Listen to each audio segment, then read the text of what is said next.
大家好，澳門市一名已婚嘅內地中年女子來澳期間重遇前出軌對象，俾對方要挾到酒店房間強姦同襲擊，頭部同埋身體多處受傷，過程大約1小時。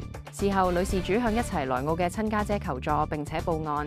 治安警到場將疑犯拘捕，聯同事主、報案人一同移交司警跟進。調查期間，有人否認作案。涉案人姓吳，內地居民，34歲男，報稱裝修工人，涉嫌剝奪行動自由、強姦、恐嚇及傷人，被移交檢院跟進。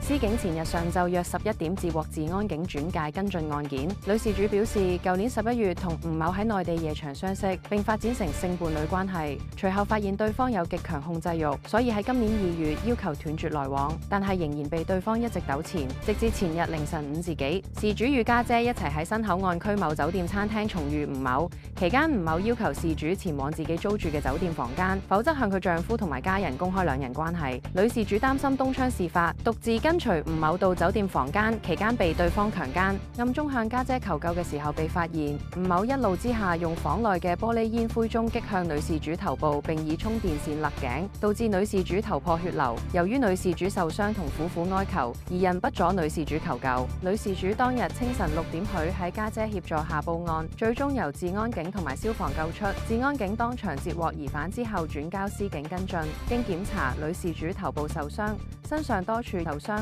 調查期間，吳某拒絕合作，但係有證據證明二人與案有關。司警以多項罪名落案，已經移交檢察院處理。